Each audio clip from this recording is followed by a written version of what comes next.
Hey y'all, welcome back to my channel. For those of you who don't know me, my name is Carrie and today I am doing my September wrap up. September was a huge reading month for me. I read 19 books. I think that was probably one of the biggest reading months that I've had in quite some time. And out of those 19 books, I read one 1-star book, one 2-star book, one 3-star book, two 3.5-star books, 9 4-star books, and 5 5-star books. As always, I'm going to be talking about the books in the order of which I read them, so let's go ahead and get started. The first book that I read was Tiebreaker. This is by P. D'Angelico. I gave this book 4 stars. I enjoyed it. It's about Marin and Noah, and it is a second chance romance. It is set in Oklahoma, which is amazing. I love whenever books are set in my hometown, and there was a lot of little local places that made it look like she actually did some research into Oklahoma and our way of life, so I thought that was really neat. There is some cheating in this book, but it's not like cheating in the present. It's that it's a second chance romance. So whenever they were just getting either in high school or getting out of high school, there was a cheating situation.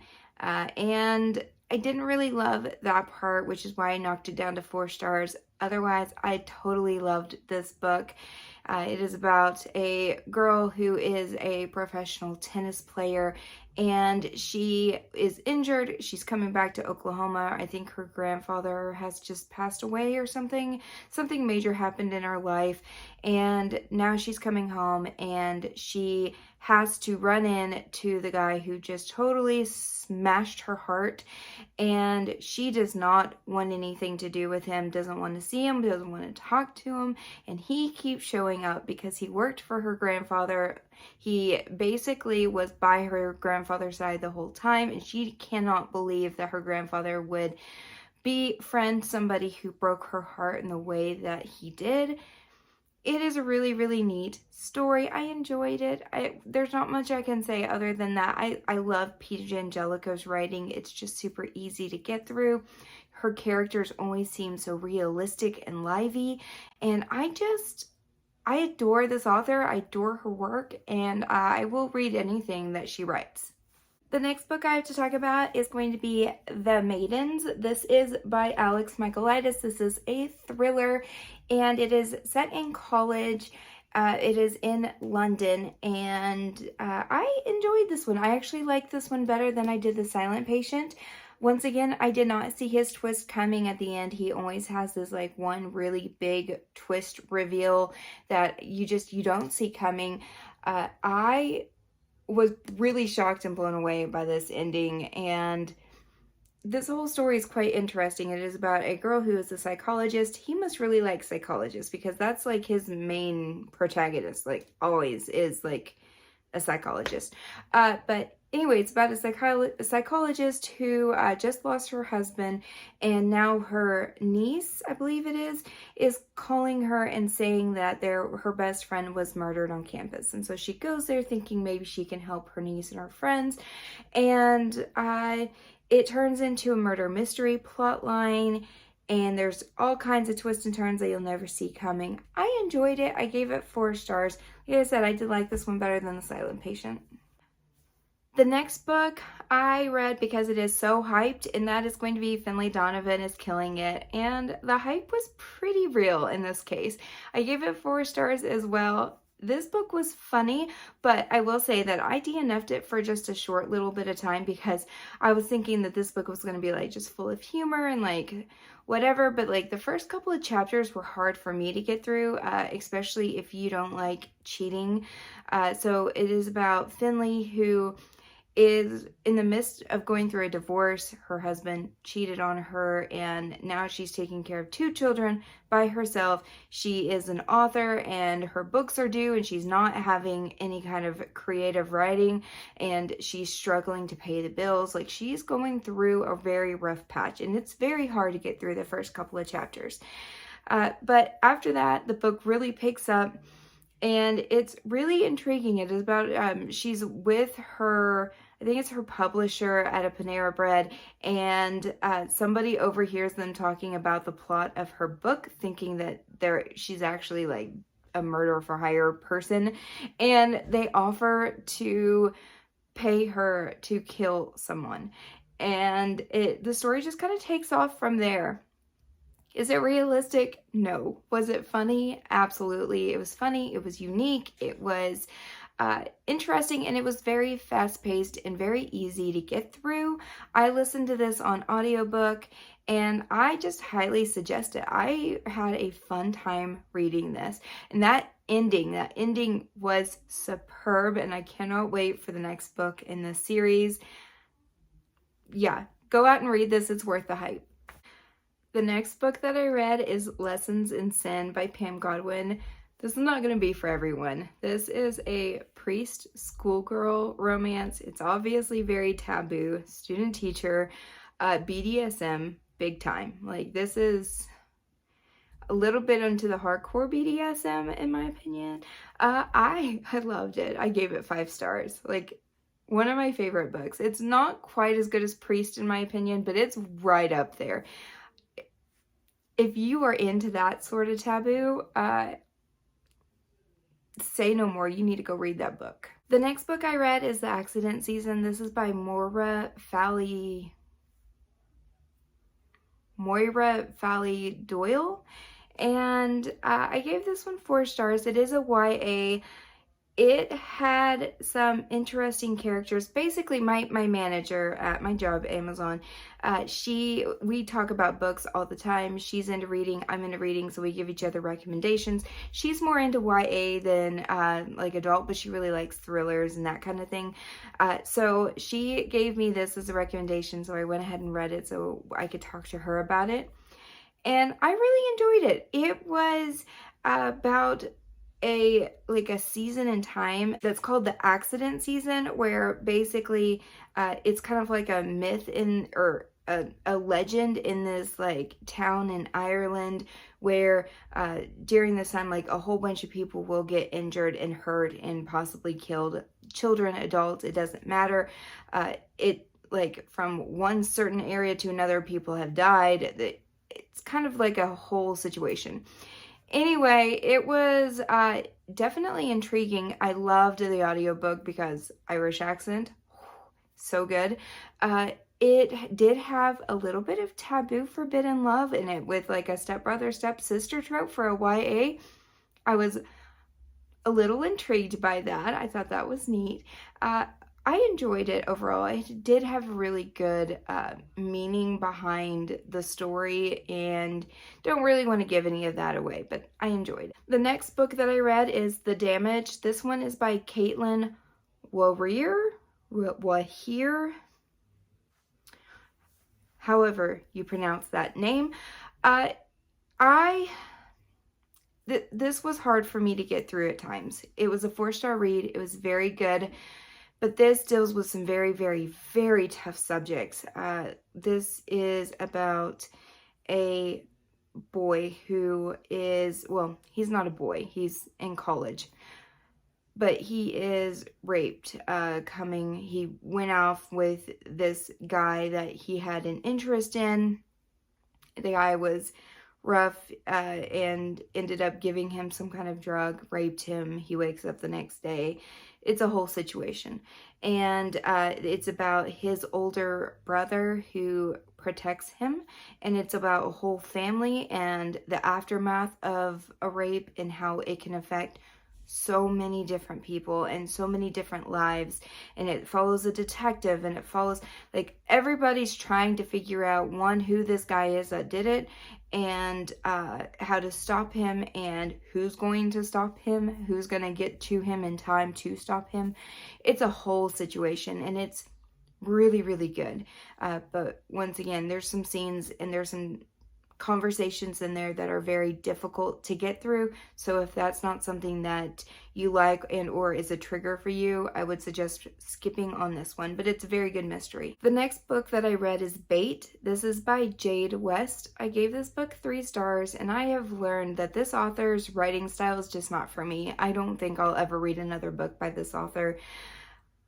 This is consensual non-consent, but honestly, this wasn't sexy to me at all. And I'm all for CNC. Like, that's something that I would love to get more recommendations so that I can read more books on that. And yeah, this book just wasn't it for me. There was certain things that were just crude, but not in a sexy way, more in a like gross, cringy way. She said phrases like, two in the pink, one in the stink. And, you know, just like, just not very, eh. Okay, so long story short, this book is about a girl who went through a very rough breakup with a guy who was not a very great guy. And so she moves, basically changes her whole life.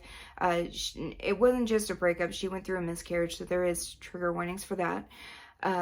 But she is having fantasies and thoughts of non-consent, and she basically like advertises herself on a dating website, which not a good idea, but she does, and she happens to find her love interest, and it is a cat and mouse chase after that. There is a whole other subplot line that was beyond ridiculous. The whole brother plot line in this story was just stupid. And yeah, this book wasn't for me. This author isn't for me.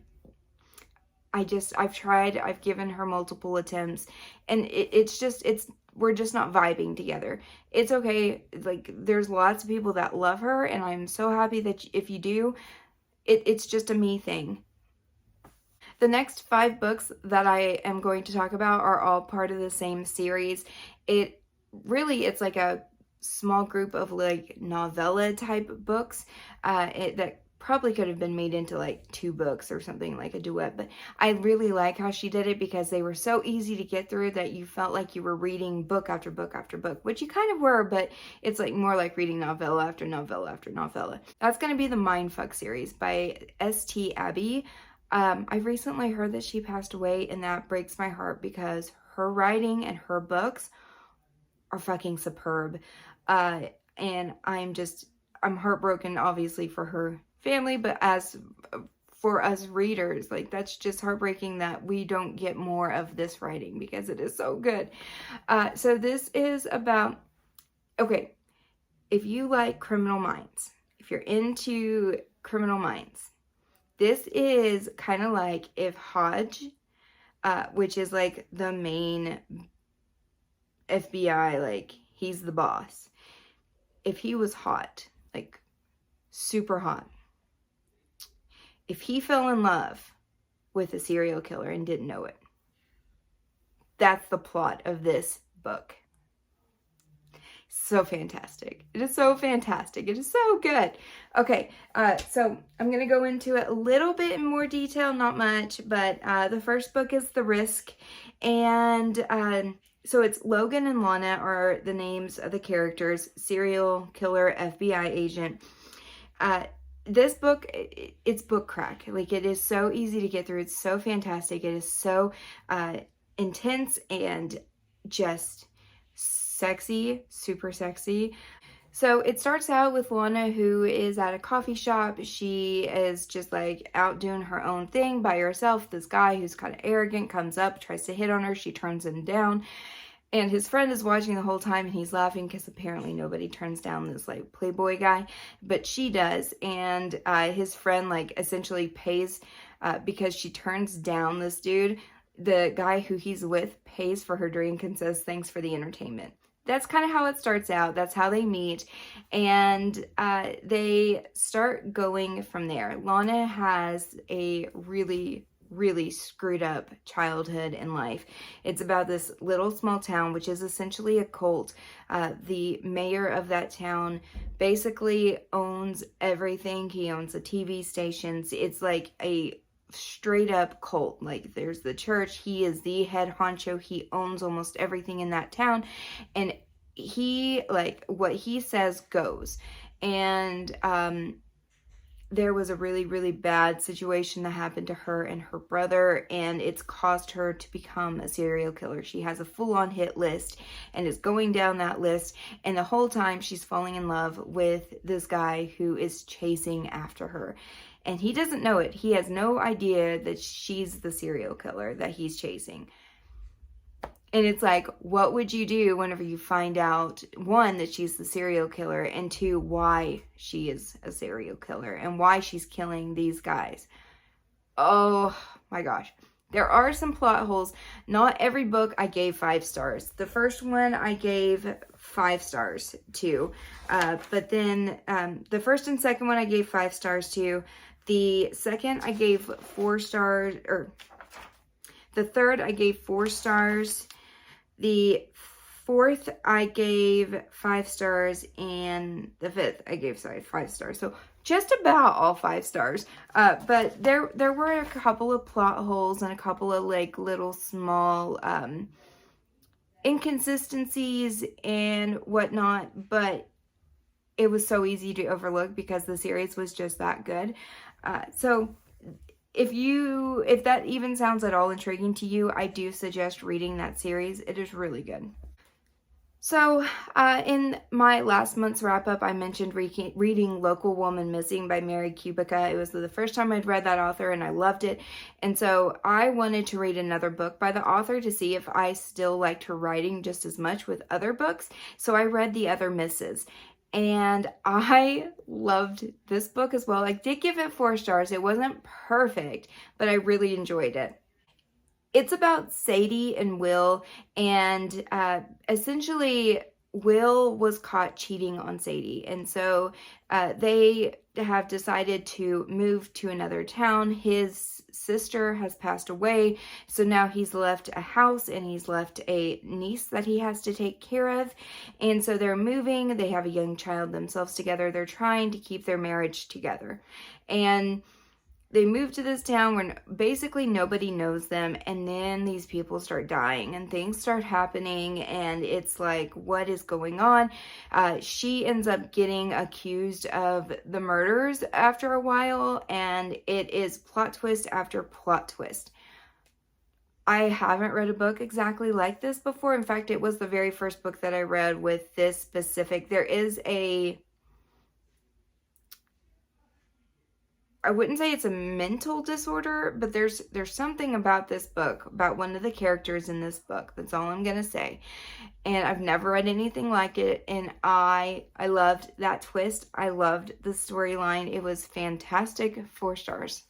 Okay, y'all. So TikTok failed me again. Second book that I read because of a 1-minute video where I was obsessed with an author's promotional video of what happens in her book. I saw this video and I'm like, oh my gosh, this sounds so good. So I get it and I read it and I am so disappointed. So no more TikTok for me. This book is going to be Our Finest Hour. This is by Jennifer Milliken. So Our Finest Hour is about a girl who meets a guy and they have a one-night stand. It is an amazing one-night stand. She almost ends up giving him her information, but he's moving. He's a doctor. He's moving away for borders, that thing, and so she ends up leaving the next morning, and that's it. They have no contact. Well, she ends up pregnant, and now it's years later, and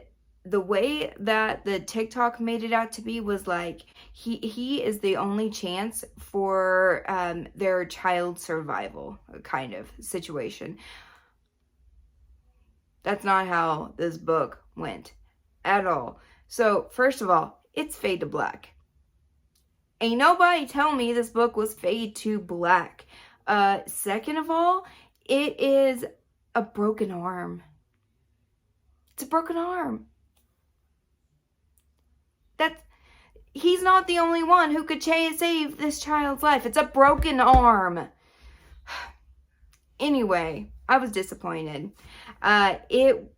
And also, there's a little bit of a love triangle situation going on, including a whole fiance. And, it served no purpose. Like, she caused no drama. She caused no real tension between the characters. Like, what was the point? Anyway, 2 stars. I didn't love it. Didn't even really like it. Whew. We're going to go down in a spiral right now because the next book is called Good Girl and it's by Janet Aston, and I gave it 1 star. In fact, I think it's probably, if not the worst book, it's one of the worst books that I've read this year. It's awful. Like, it's god awful. So it is about, it's about Lydia and Reese. I think his name's Reese. Oh my gosh, you guys. This book is a rom-com, but it's trying so hard to be funny. And it's so, like, obnoxious that it's just really fucking stupid and annoying and cringy and eye-rolly. That's this book. It was just, like, one thing after another, like, stupid jokes and sayings and, like, obnoxious out of the... This heroine had an obsessive inner monologue. Like, it was a little bit of dialogue, and then it was like this much inner monologue of just annoying. I can't even put into words how awful this book was. I will say that there is a whole ass auction scene for virginity in this book, and it's...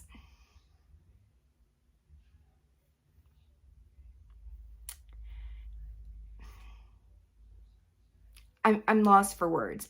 I'm lost for words for how bad this book was. Please don't read it.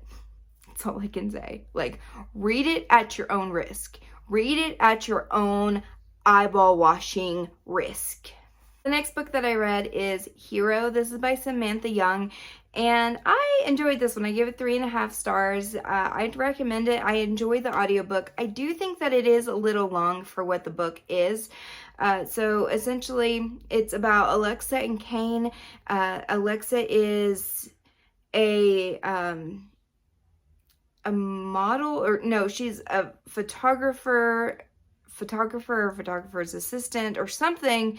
Anyway, she ends up with this guy who, Kane, who is a businessman, CEO, playboy, like super popular. They're doing video or pictures or something like that of him. Essentially, she knows who he is because her family screwed his family over like hardcore, and she has to admit who she is to him. It turns into a hate to love situation. He absolutely despises her. In fact, he gets her fired, and now she is like basically homeless without a job, and then he feels bad, so he hires her on. So it's big time hate to love, and there's a family drama in this. I really enjoyed the book. I would recommend the audiobook for this one if you are interested in picking it up. My only real complaint is that it's a little long for what the book is, but really I overall enjoyed this one. The next book I read is Split. This is by J.B. Salisbury. This is the first book I read by this author, and I really enjoyed this one too. I gave it 4 stars, and the only thing that I have really to big time critique on this one is, well, there's two really big things. First of all, there is a cheating-ish scene in this book, for sure. And I hated that scene. I despised it. It was not good. The next thing is that the whole like twist in this book is spoiled by the title. So you know what you have going in, and I wish you would have named it something else. That way that twist could have been more prominent in the story. But other than that, I enjoyed it. It's about a girl who moves back home to the small town. Her mom had passed away years ago, so she kind of like basically ran away from home after that because things have been awkward. And there's this new guy who's working for her father, who's living in their like mother's cabin. She's not happy about it, and then she learns it's him. And he's not really speaking to anybody. He's kind of a quiet loner type. She ends up getting him to open up. they fall for each other. It's his first love, first person that he's like really been with. He's a sweet guy, but there's a whole situation because title, and yeah, that's the basis of this story. I enjoyed it. I just wish it was named something different. You know what I think? I think that books that are fade to black should have that warning on the book, because I don't know what happened to me this month, but I kept accidentally reading clean romance. Like, what does it take to get some smut around here? The next book I picked up is #Starstruck. This is by Soraya Wilson. I had no freaking clue that this book was fade to black. Nobody told me. So yeah, it was really cute. Really, this book was a 4-star read. I really enjoyed it. Realistic? Abso-freaking-lutely not. But like, this is every single teenage girl or young adult, new adult girl's fantasy. Like, literally every single one of us. It is about a guy who's like this really, really popular actor in like TV series, and, you know, super, super popular. Think like, I don't know, Ian Somerhalder or something, right? So he's in this really popular show, and he's always on Twitter, and he's interacting with his fans. And one day she responds to he like asks them what they think of his newest movie or something, and she responds and says, "It's not your best." And he responds back to her, and they start up a conversation, and then he ends up chasing her, like going after her. It would never ever happen in a million years in real life, but like, what girl doesn't have a fantasy about their like meeting their favorite movie star, TV artist, singer, pop star, whatever, and like having them fall for you? Like, how many fan fictions have been written about that? Anyway, it was good. I enjoyed it. And the last book that I read is Sinful Truth. This is by Ella Miles. It is about Zeke and Siren, and I gave this book 3.5 stars. It is a dark romance. It's a mafia romance. Mafia isn't typically my style of book. I really actually kind of enjoyed this one. It is about a guy who is loyal to his friend, who I guess is in a previous series by her, and he is like, he went undercover, did something for him, and he got shot and hurt, and this girl who he's calling Siren, that's her nickname, basically like saved his life in the water and got him out, and now he's like on this island and having to help this other like mafia dude because he like thinks he owes him a debt for saving his life, because she got him to the hospital, but it was this dude's hospital, and he's the one who like saved his life. So there's a whole situation going on with this book. I will say, I did not realize this going in, that this is book 1 of 6, and it takes 6 books for this couple to get their HEA. Ain't nobody got time for that. I sure don't have the patience for that. Like, I don't want to read 6 books about one couple. 6 books. Like, what could you have to say for 6 books? I read the first one. I gave it 3.5 stars. I might eventually go back to the series if I'm wanting a really long-ass series about one couple, but I don't expect to be reading it anytime soon. All right, that is it. That's all that I read in the month of September. Did you agree or disagree with any of these choices? Let me know in the comments below, but most importantly, if you're still with me, please leave a Christmas tree emoji. It is Christmas time. I hope you guys are enjoying the holiday season. I'm 33 now. I am old. When did this happen? Anyway, Christmas tree emoji. Thank you, thank you, thank you. I appreciate you guys for sticking around as long as you did. I hope you enjoyed this video, and I will catch you guys on a video coming up very soon.